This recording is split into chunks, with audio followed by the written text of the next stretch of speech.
Thank you, Bradfords. Good morning. Welcome to West Valley Center for Spiritual Living. My name is Reverend Clyde Goins. I'm the assistant minister here. Kathy, we've started. Welcome. So welcome again to the West Valley. So we're really glad that you're here joining us on this Sunday morning. Reverend Karen is out today. She's a little ill under the weather. We know that she's going to be okay. She has like a little eye infection going on. And so Sue Witter is going to be speaking with us today, speaking with us today. So we welcome her and her beautiful message. The announcements today, before I get started with the announcements, I'd like Nancy to come up and have a couple words about her program. Her program. My program? It's about Projects of Love. First of all, I want to thank all of you who participated in all the things that we've done already this year. We've had a great turnout. We gave 52 cups over to Heart to help them. They filled 254 bags. They had the cups for these bags. So anyway, thank you very much for your participation. We also, I don't know how many of you know this, but we tithe back to the community. And it is through Projects of Love that we give the tithe back to the community. So every quarter we take the tithe out of our income, and the Projects of Love chooses an organization to give this money to. This week we gave money to an organization called Thrive Arizona. Now this organization is for kids who have aged out of foster care. As many of you may know, when people are in foster care, when they reach I believe it's the age of 18, they are basically said, well, you're on your own now. This organization provides housing. It helps them find jobs. It helps them get into colleges. It helps them with schoolwork. It does tutoring, a wonderful variety of things. And they're located right up here in Glendale. So just wanted to share all that with you. And thank you again for all the participation that you have given us. I will have more information from Thrive after the first of the year. I'm going to go up there and get some brochures and that so we can have them here if any of you are interested in finding out more about it. Of course, you can always go online, and they have a digital tour and information what they do. It's called Thrive Arizona. Thank you. Thank you, Nancy. So we love the Projects of Love. All right, so now it's time to celebrate or get in the mood for the holiday festivities. And so thanks everybody who stayed after service last weekend to decorate the center, which looks really beautiful. Everybody should have received a little flyer. We have some at the front desk if you don't have one, with the information about our holiday season. So we have on Wednesday, December 21st, our candlelight service that we're having. It's kind of like our Christmas Eve service, but it's a little different. It's a very, very beautiful service. I enjoy that every year. So please join us on Wednesday night. And then on Saturday, December the 31st, we have World Peace Day. That's at 5 a.m. in the morning, where we come up here and we ask that you join us. You can get up early and take a nap later, but please join us in World Peace. If for some reason you can't make it in, we understand, but you could also set your alarm and lay in bed there and meditate on World Peace. This is a movement that we're doing across the world. Everybody in the world is meditating on world peace at the same time, so please join us. And then on Saturday, December the 31st, Sue is having her burning bowl ceremony. So it'll be Saturday at 6 p.m., so you can join us with the burning bowl ceremony as well. And that is our holiday season festivities. So please join us in everything that we are offering. Last announcement is that we have our Dining with the Dudes today. So please join us afterwards for a wonderful Italian dinner. So for the holiday season, so we are we're not done. Julie reminded me that we were not done decorating. Okay, so if you notice, we have a Christmas tree up here. We have Christmas balls down here. So we would like for you to come up after service and grab a bulb and put it on the Christmas tree to help us decorate. Okay, so we're asking everyone to come up and grab a ball, put it on the Christmas tree, and add your personal touch to our tree. All right? All right, so if you can just sit back and let's say our vision statement before we get too relaxed. So say the vision statement with me. We are a loving, joy-filled community, honoring the many paths to God as we learn and live the science of mind principles. And so it is. So just sit back, relax, open up your hearts and minds for the Bradford's beautiful music as they center us for Sue's beautiful message. Thank you.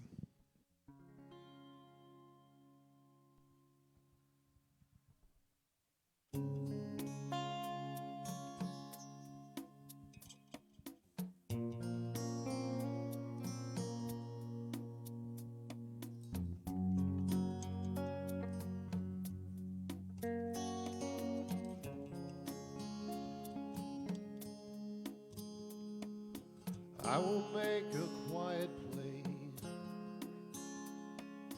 quiet place within my heart. I will wait upon the Lord,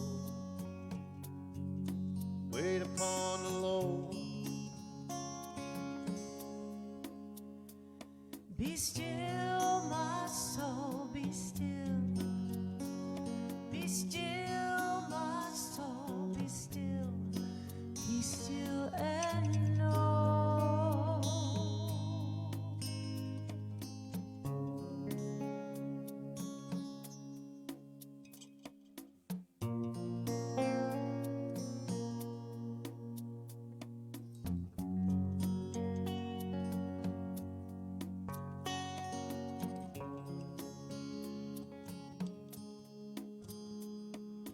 I will make a quiet place within my mind. I will wait upon the Lord, wait upon the Lord. Be still, my soul, be still. Be still, my soul, be still. Be still and know.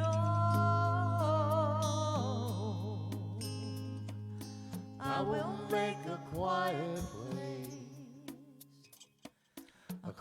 place within my mind, and I will wait upon the Lord, wait upon the Lord. I will make a quiet place.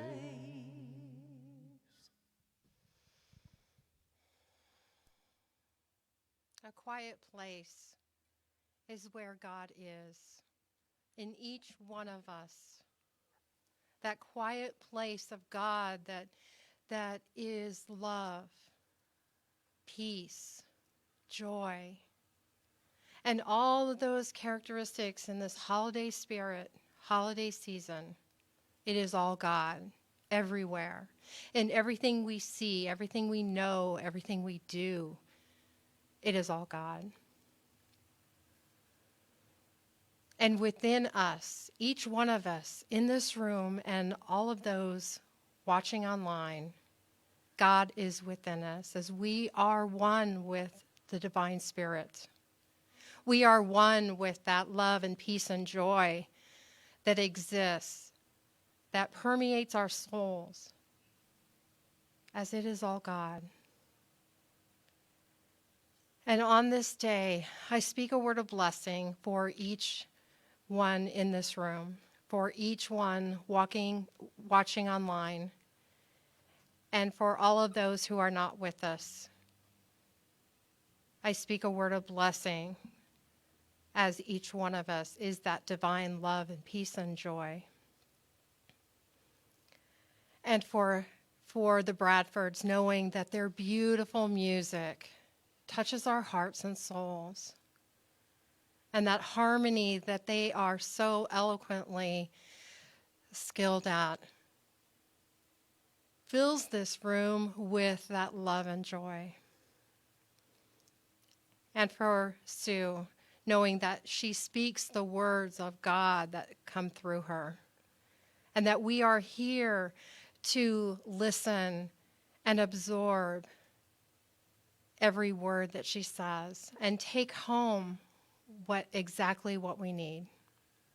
And for all of those in service today, and all of those from other faith traditions, knowing that there are many paths to the one God. And I'm so grateful and blessed for this day. And I release my words into the law, knowing it is already done, it is so.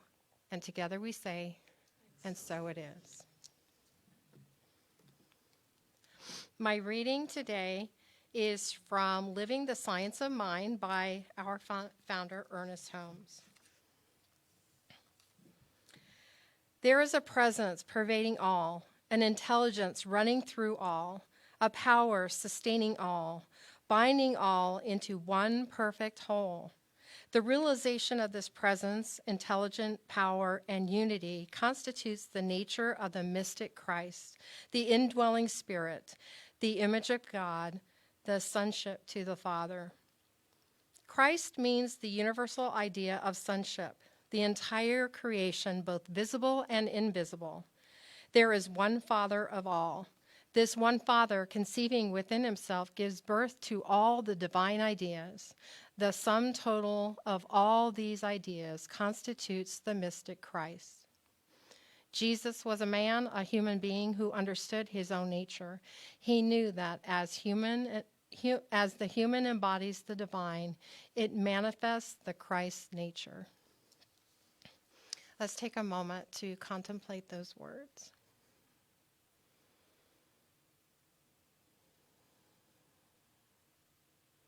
And so it is.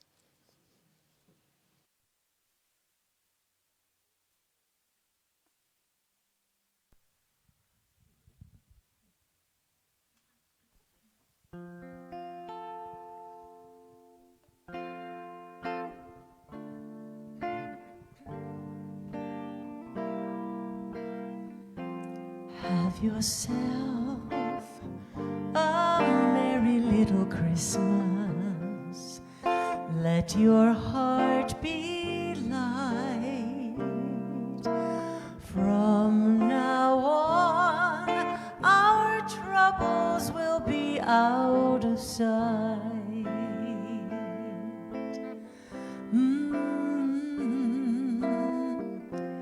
Have yourself a merry little Christmas. Make the Yuletide gay. From now on, our troubles will be miles away.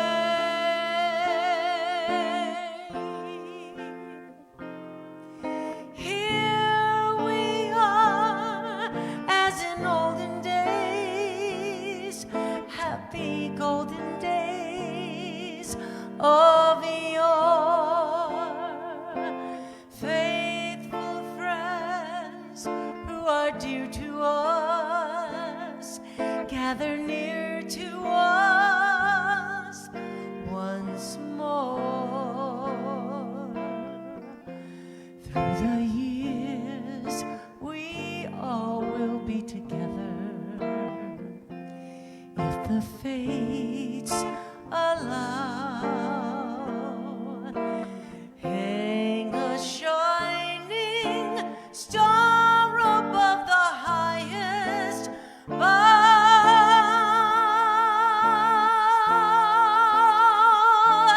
and have yourself a merry little Christmas now.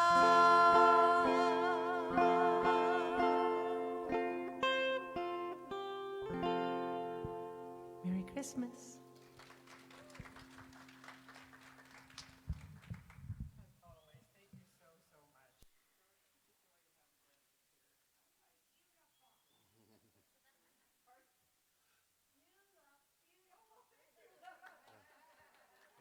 Is your mic on?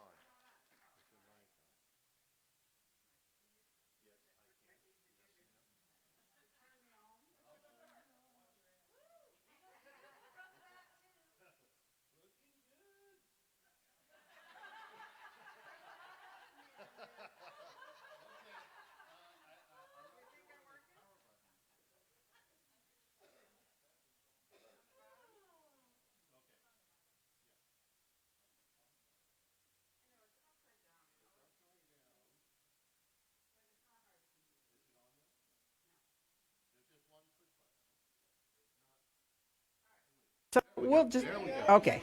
I was going to say, if it doesn't work, we'll just give up and use the hand mic. But okay, just a little minor, technical difficulty.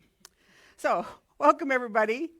Thank you, Susan, for stepping. Reverend Susan stepped in for me today to do the greeting with Jan because Reverend Karen called me yesterday, and I did see the picture too.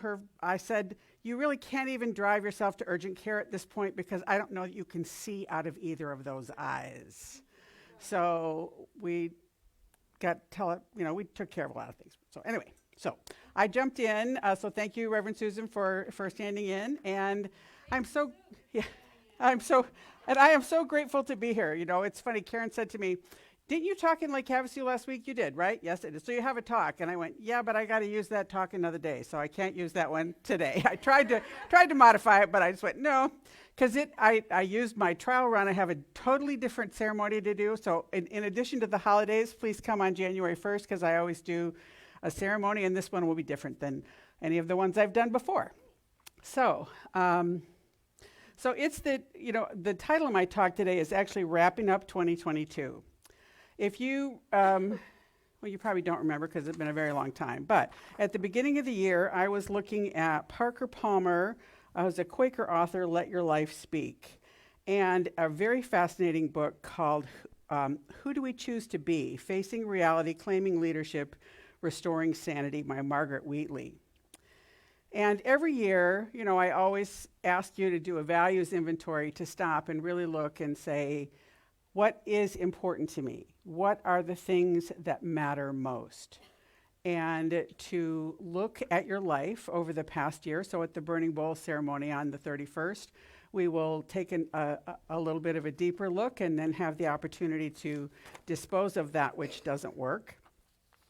And then there's always the notion of having a personal theme. What do I want to embody this year? And so what I'm going to ask you to do over the next period of time is to begin to look back at the year and say what worked, what didn't work, and to ask some of these questions. So Parker Palmer has a really fascinating question. He says, we're asking the wrong questions. Don't ask, have I achieved my goals? Have I been effective at my work? What should or shouldn't have been done? Well, that's a big one, right? What should or should not have been. I don't know about you, but I am a big should not person unless I check myself. Ask yourself, he said, that's the wrong question. Ask yourself, have I been faithful to my values? Have I been faithful to my values? And for me, that's a much more powerful question. Have I been faithful to my values is, am I living in alignment with the truth of who I am? And he says, this is a fascinating question for me that has come up for me on and off throughout the year. Is the life I'm living the same life that wants to live through me? Is it the same life that wants to live? Because the divine is always tugging at us, just really pulling to say there is this extraordinary expression of you that is already showing up, but there is more still. No matter how much we expand, there is room for more. And so is the life I'm living the life that really wants to get out in me? And so those were my questions for the year. Let your highest truth and values be the guide to everything you do. Another thing from Parker Palmer. So the tough question, though, came from Margaret Wheatley. Who do you choose to be in this time? Who do you choose to be? And here's the tough one. Are you willing to use whatever power and influence you have to create islands of sanity that evoke and rely on our best human qualities to create, produce, and persevere? And I have loved that notion. Do I create islands of sanity? Especially in the world right now, right? Because you don't have to look too far to find insanity.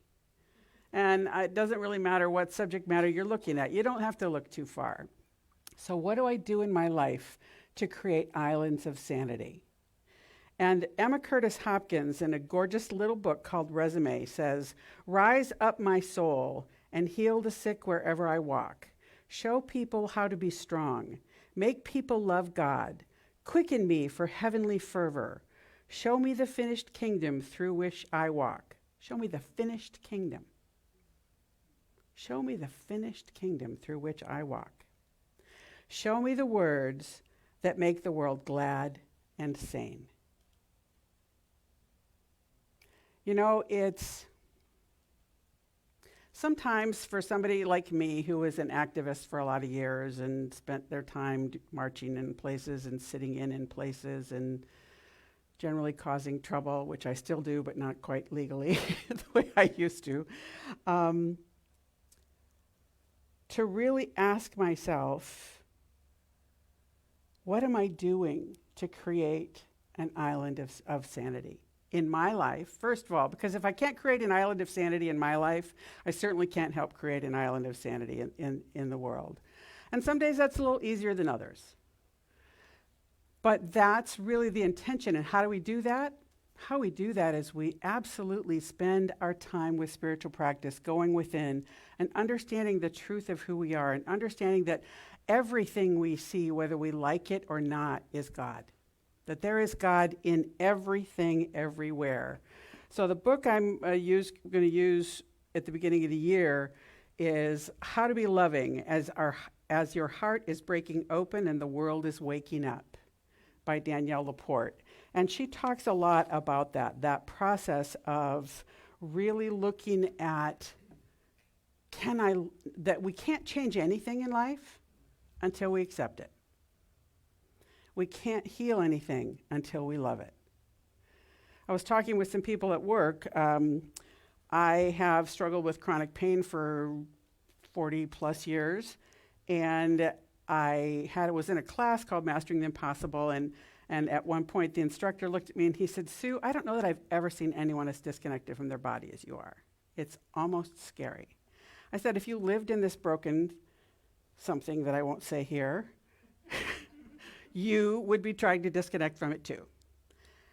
And he said, "What?" And so I explained, and he said, "Great, your impossible project for this class is to live in a pain-free body." And I went, "You shouldn't smoke crack. It's not good. Not good to teach class and be a crack smoker." But what he taught, what I learned is that I was unconsciously cursing my body constantly. Every time it hurt, every time I tried a different modality, every time it wasn't doing what I wanted it to do, every time I thought about what I would like to be able to do, I saw it as broken. And when I began to say, "Thank you, body, for all the crap I've put you through, and you're still here, and you're still operational. Love it exactly where it is." And it makes me think, for those of you who were around, you remember when we were really trying to figure out how to get this building painted, and look at us now, inside and out. Isn't it gorgeous? And new carpet's coming. But Karen finally sort of almost put her foot down and said, "That's it. We got to love this building before we can figure out how to get it fixed." And we had an evening in the heat of summer, and we all came and sat outside, and we walked around the building, and we just loved and blessed this building. That was one of the most delightful experiences I think I've had at this center. It was really anchored that notion that for anything to change, we have to be able to love it first. We have to love it where it is. We can see what it should be, what we want it to be. Ernest Holmes said, "Look the discordant fact in the face." I really believe you have to do more than just look at it in the face. You have to be able to love it where it is, to accept it, to not judge it harshly and make it wrong. I've studied a lot of Kristen Neff's work, and she's an expert on self-compassion, and she has talked about things that are surprising, like PTSD. And she said, regardless of the severity of PTSD, one of the things they've found people who recover from it faster are people, or who are able to be more resilient with it, are people who know how to be compassionate with themselves, who know how to speak to themselves kindly. If we all think about the voice that we have in our head, it can be pretty mean. It really can. And if you said out loud the words you say to yourself, to someone else, you would be appalled. You would never say that. But we say things to ourselves that are just not kind. And so for me, the process of really looking at things like, am I living up to my values, has to do with those kinds of things. Can I love and be okay with who lives inside of my skin, whether I'm healthy or not, whether I'm happy with the circumstances of my life or not? What can I do to be kinder to myself, to be kinder to the world, to be more compassionate with myself, to be more compassionate with the world around me, to build an island of sanity, to create a world that's glad and sane? If I spend my time first doing that on me and then seeing that out in the world becomes a different place. Because the world doesn't change because of a huge group, although a huge group matters, but a huge group is made up of individual people. I think it's Margaret Mead who talks about the fact that it really does require, that it is just a function of one person doing what they need to do to change. So we're wrapping up 2022, and those were the questions that I asked us to look at the beginning of the year. And the theme for the Centers for Spiritual Living was everyday wonder. And for me, that's curiosity, that ability to wonder and go, isn't that interesting? And to be able to kindly look at something and see if there's a different way to be or do, but to just wonder. And in November, the theme was home. In December, the theme is community. And I did not do this to the Bradfords because I know they're so extraordinary that they would have tried to adhere to give me this request. But I didn't.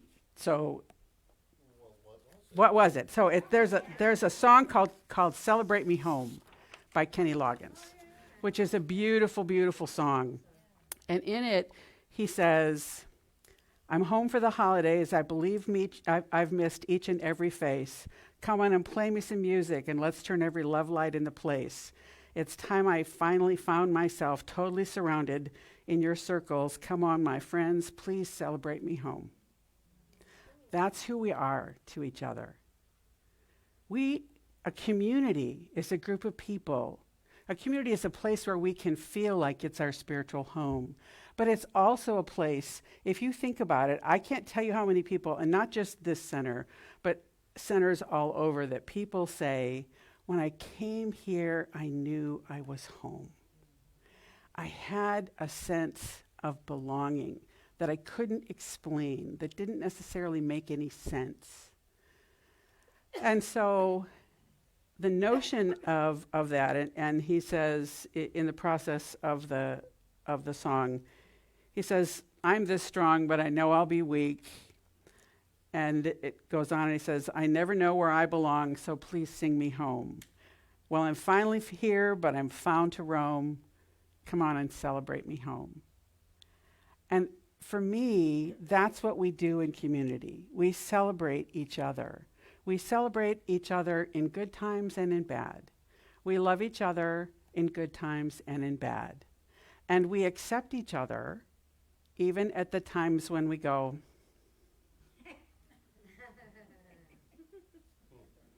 a look that's on my face far more often than I would like to admit.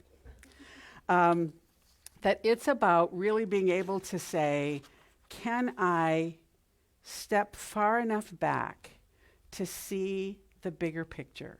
Can I expand my vision? Because that's what it requires to create an island of sanity. We have to expand our vision past the immediate stuff. Because there will always be stuff. There will always, always, always be stuff. It doesn't make any difference what. In fact, I love when I read things from Holmes or from the Fillmores or Butterworth, where they're talking about some turmoil that's going on in the world, and it's making such a big difference. And it was in the 30s, or the 20s, or the 40s, or the 50s, or the 60s, or the 70s, right? Because that's the nature of life. Life isn't just this little, still pond. Life is all of many, many things. Maya Angelou says, the ache for home lives in us all. And Brene Brown says, belonging is the innate human desire to be a part of something larger than us. Because this yearning is so primal, we often try to acquire it by fitting in and seeking approval, which are not only hollow substitutes for belonging, but are often barriers to it. Because true belonging only happens when we present our authentic, imperfect selves to the world. Our sense of belonging can never be greater than our level of self-acceptance. And so as I think about this past year and I look at what has happened and what I'm happy with and what I'm not happy with and what I'd like to change and times that I struggled and times that I flew, it's been a crazy year for me. And it's probably been a crazy year for all of us because that's the nature of humanity. Whether it's Judy, who is now moving around on a biomechanical piece of equipment in her body and doing it well from the dancing I saw, to dealing with loss or dealing with stress at work or illness for yourself, whatever it may be, life goes on. We are human. We don't get a pass just because we're in this philosophy. Life is life. And what matters is how we approach it, how we deal with it. So yes, I do believe that what we think and what we do and what we say makes a difference, and it can impact what shows up in our lives, but it doesn't exempt us from humanity. It doesn't exempt us from humanity. So it's our job to say, once we thoroughly belong to ourselves, then and only then can we make a choice to include others, to include the rest of the world. So there's an author named James Baldwin, and he says, perhaps home is not a place, but an irrevocable condition. Because that's true. The divine lives in us. It is unstoppable. It is irrevocable. It is unchangeable. It is always here. We just lose sight of it sometimes. But it's always available to us. Always. So Ernest Holmes says, the kingdom of heaven is that place within ourselves where there is universal and individual peace at all times. Peace that holds no doubt of our abiding good and wise divine protection. All are rooted in the one life.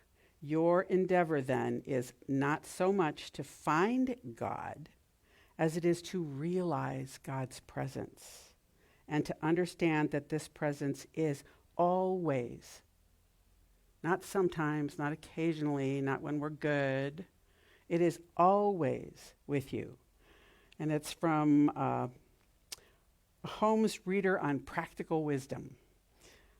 It's always interesting when I start looking up quotes, there are things where I go, I don't even know that one.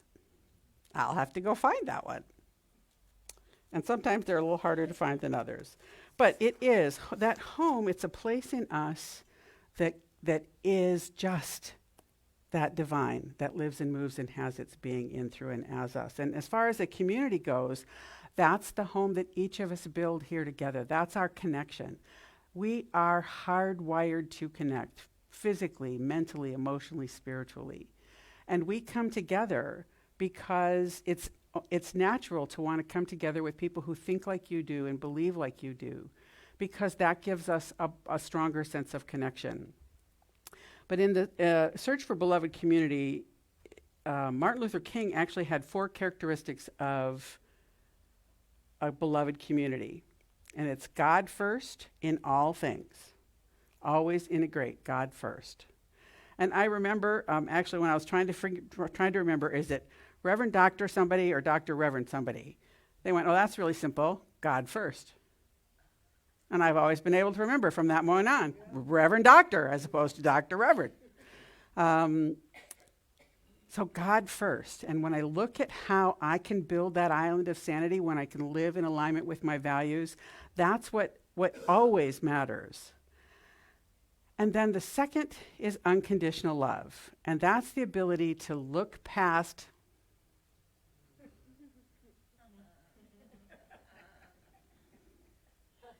sometimes that face stays longer than others on us, right? To look past that and see the God in each of us.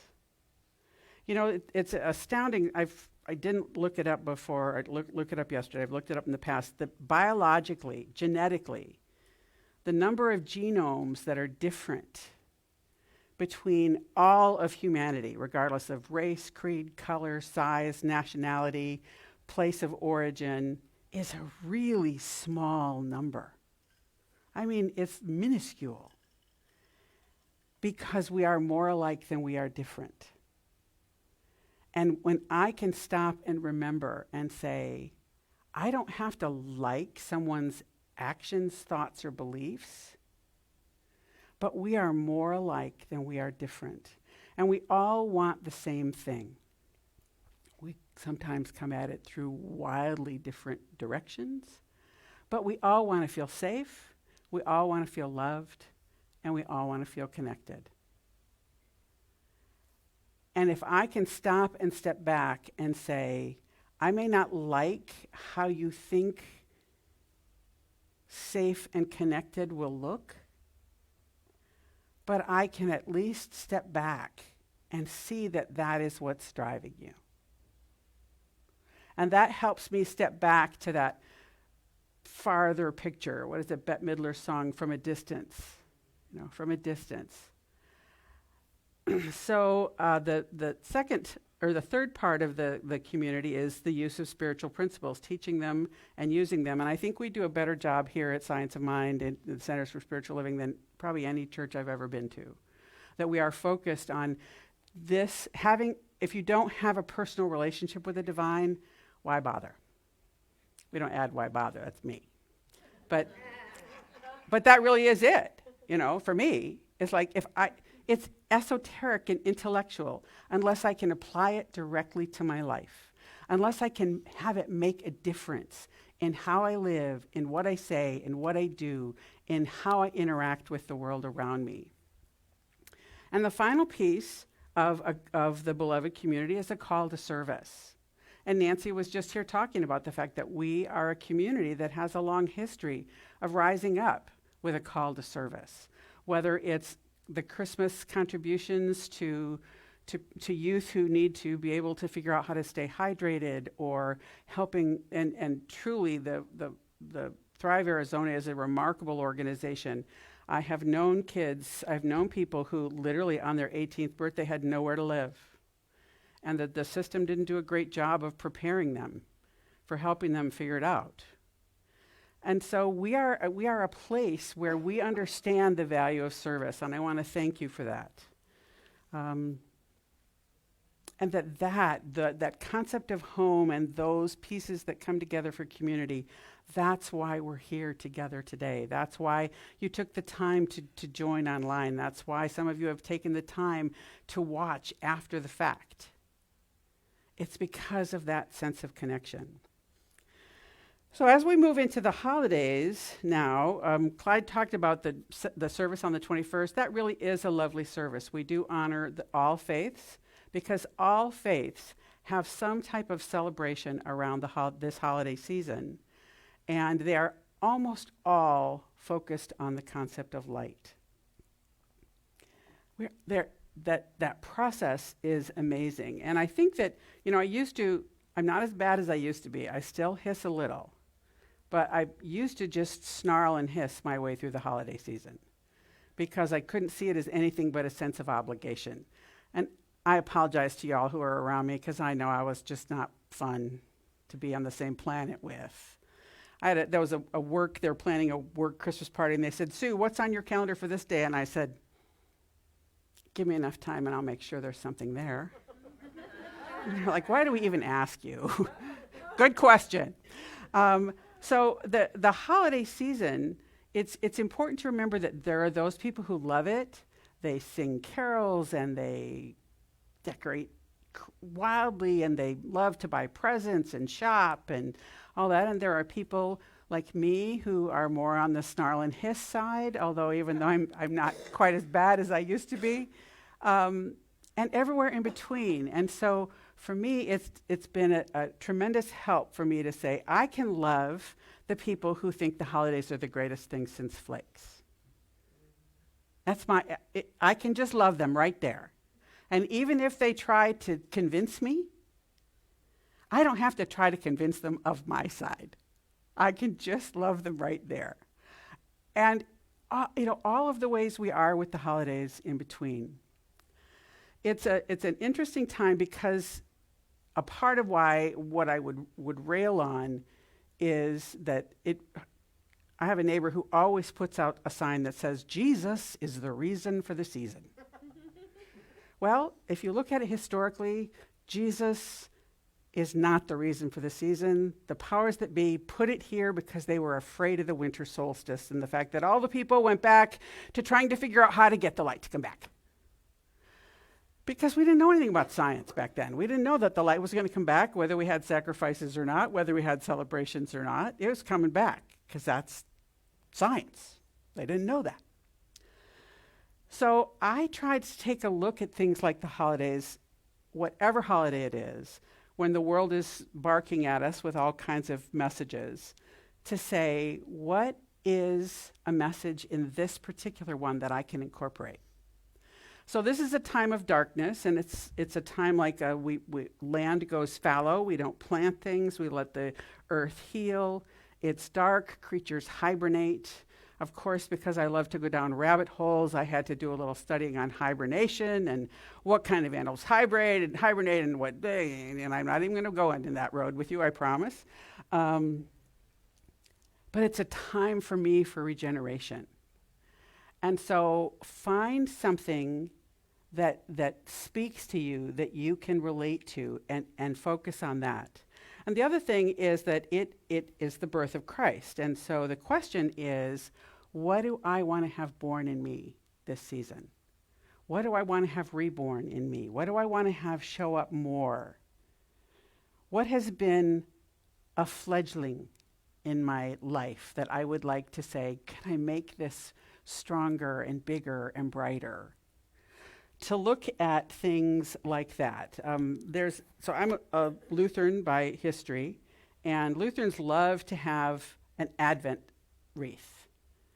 And it is a celebration of all the weeks leading up to Christmas. And it's, let me see if I can remember. Joy, preparation, which is the second week, which is this week. Love, peace, and then the Christ consciousness. It's to look at those qualities of God as they unfold during the 4 weeks running up to the birth of Christ. And this week, the second week, is preparation. And so that's a part of why I thought it's, to look back on what we said, what did we think we wanted to be at the beginning of the year? What did we think we wanted to do or to feel as we rolled out 2022? And one of the exercises is to sit down and write on New Year's Day, write how, if you were looking back, if you were right now looking back at this year, what would you say about the year? And I've done that, and it's amazing how often if I can dig it up, find it, and reread it, it's amazing how often those things happen. Well, it's really not amazing because it's the law, right? That's what we teach. You set an intention, and you don't have to keep digging it up and looking at it and trying to figure out how to make sure it's growing. The law says you set an intention, and you let it unfold. So what are you preparing for this holiday season? What are you going to allow to be born in you? Those are the questions to begin to contemplate and ask yourself. Because, that it is the season of light. And there's an extraordinary book. I use it a lot. Let me see if I covered it up here. I have. Eric Butterworth, In the Flow of Life. And there's a whole chapter called The Effusion of Light. And it's really an amazing, and I could read the whole thing, but I promise I won't. But Butterworth says his followers saw Jesus as the light, instead of one who gave evidence of the true light that enlightens every man coming into the world. It is true that he said, I am the light of the world, but he also said, you are the light of the world. Every year there's a cry to put Christ back into Christmas, but it's doubtful if anyone really knows what that means. The greater need is for a new realization that true giving is giving way to the flow. True giving is giving way to the flow. And I really think that that's a beautiful way to look at it, that when I live in the flow, life, even if it's bumpy and rocky, sure, sometimes the flow is a little bit like a whitewater rapids, but I have the skills to navigate that whitewater rapids when it's that way. So Jesus saw himself not as the great exception, but rather the great example. And he did say over and over, what I can do, you can do, and more. This isn't just about me. This isn't just about the fact that I figured this stuff out. It is true for all of us. And Butterworth's In the Effusion of Light says, we are living, see again, this is an example.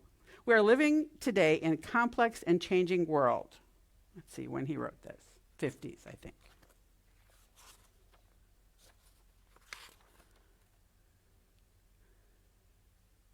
Oh no, it's brand new, 1982. We're living today in a complex and changing world. There is one thing one needs more than anything else. It is light. Light in terms of insight into self, guidance along life's way, knowledge of secrets of the universe, and wisdom to use light and not abuse it. The clearest thinkers have produced, the clearest thinkers that we have produced have always seen the course of their lives as the quest for light. It is said that Goethe, who spent his life really on that quest, gasped the last words on his deathbed, more light.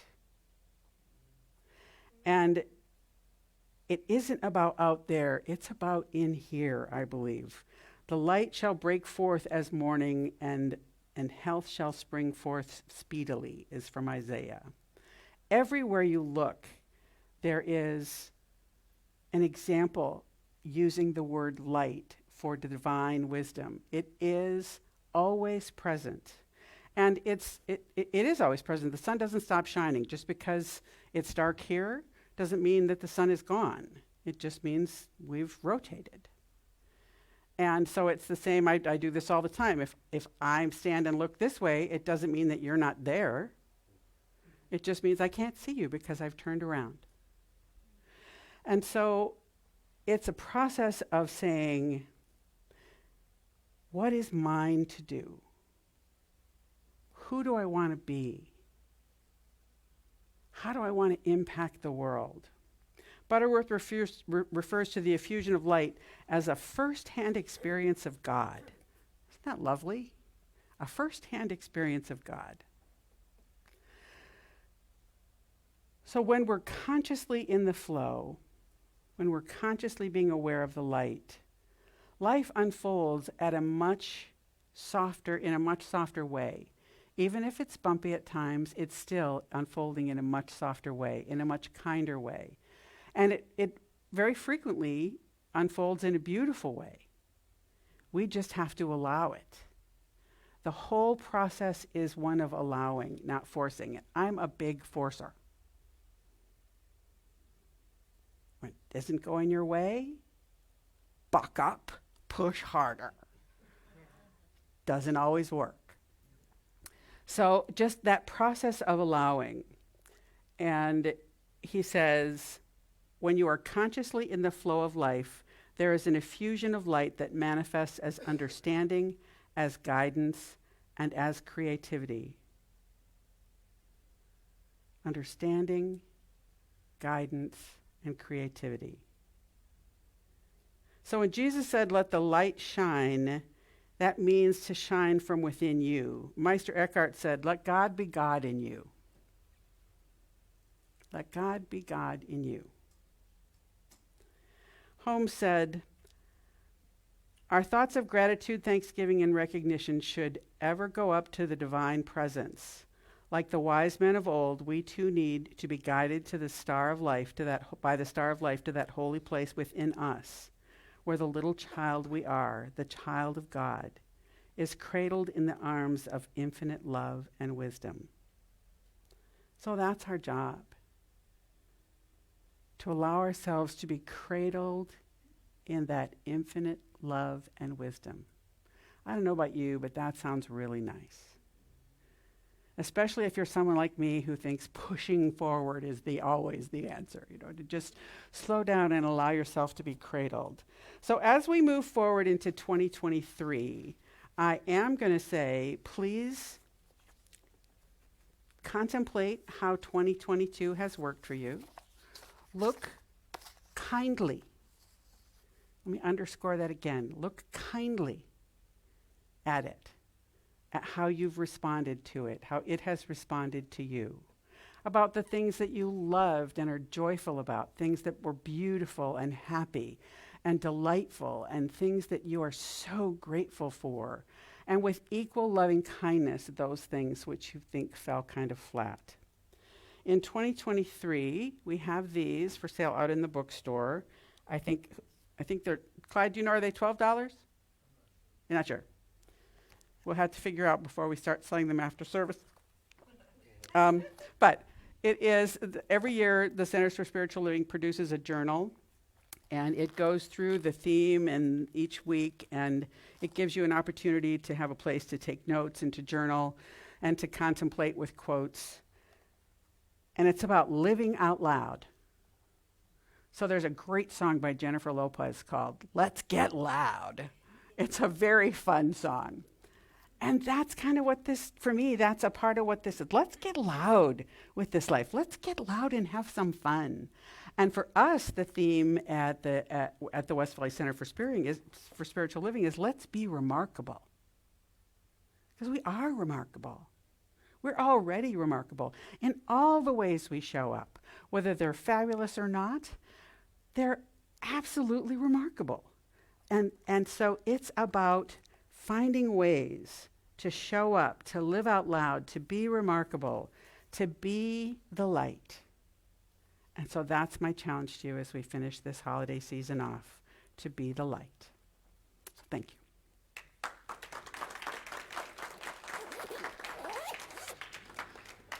Take it away, Bradford. Yes, isn't that what we do next?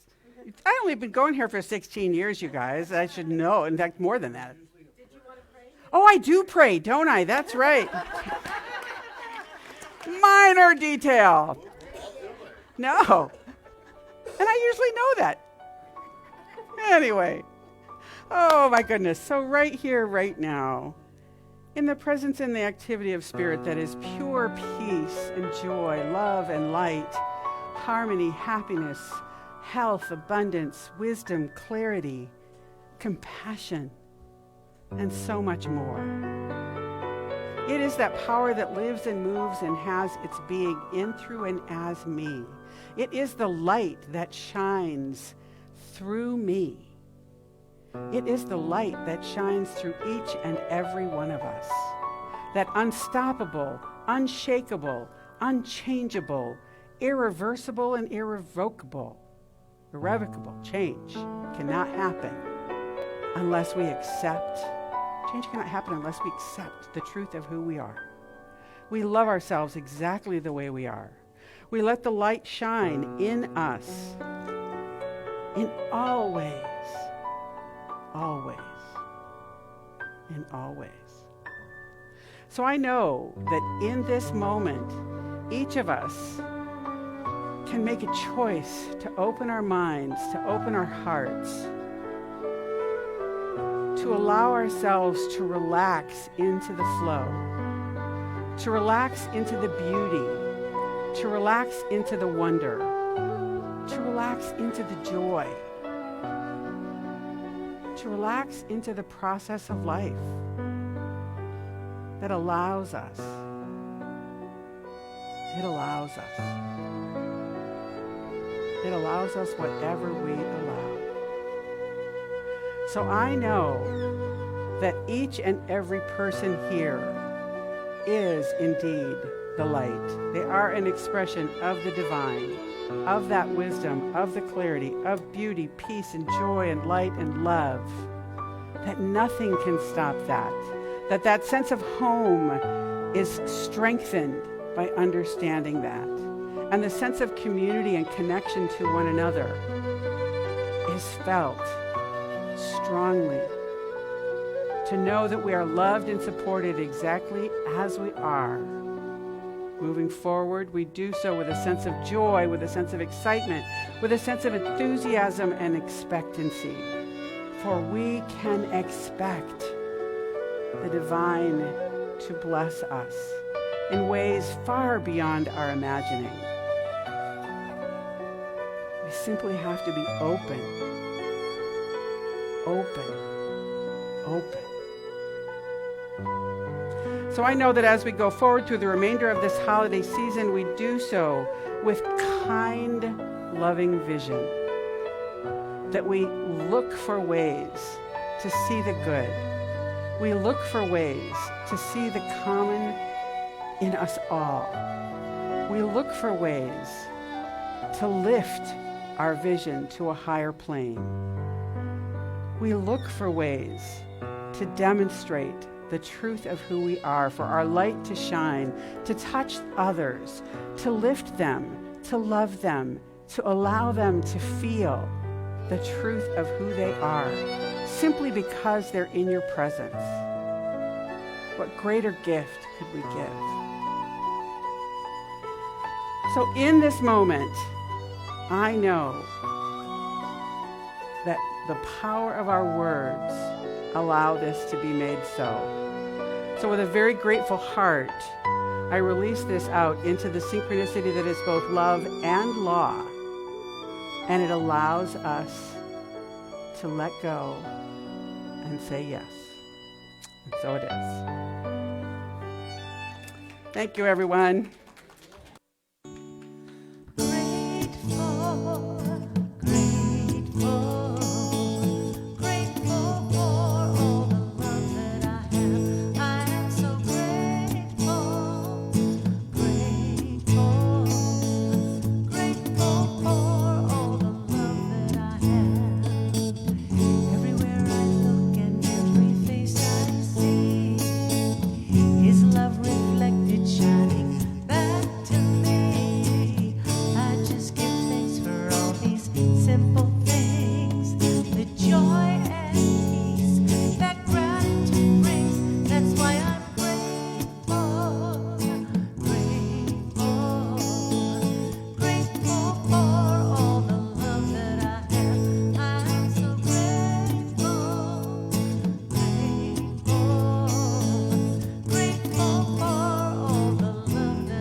Thank you, Bradford. Thank you, Sue. I was back there, I'm like, pray, Sue, pray. And she did. All right, so now's the time to celebrate the abundance of our lives, the abundance of our community, and the abundance of our Christmas bulbs. So please remember to come up and put a Christmas bulb on the tree. So bring your love to and add to our tree, to our community. I really appreciate that. So, and then afterwards, join us in fellowship with Dining with the Dudes. We have a great Italian dinner. I just want to remind everybody that we have drop boxes off for our tithes. So we have boxes in the back on the way into the in Papke Hall and also in the bookstore. So we appreciate your tithe. All right, so let's say our giving affirmation together. I live in a consciousness of good. Divine love blesses and multiplies all that I am, all that I have, all that I give, and all that I receive. Thank you, God, and so it is. Please rise for our last song.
Feels good, don't it? Feels good, don't it? Only got one life, live in the moment. Feels good, don't it? Feels good, don't it?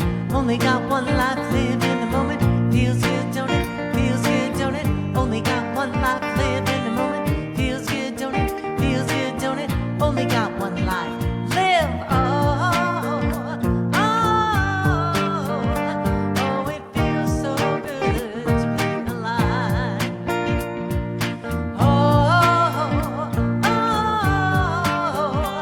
Oh, it feels so good to be alive. One more time.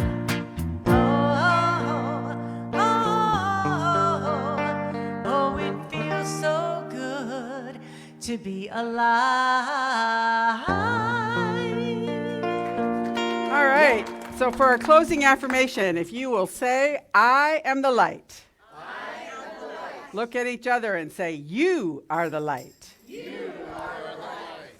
And we are the light. Happy holidays, everyone.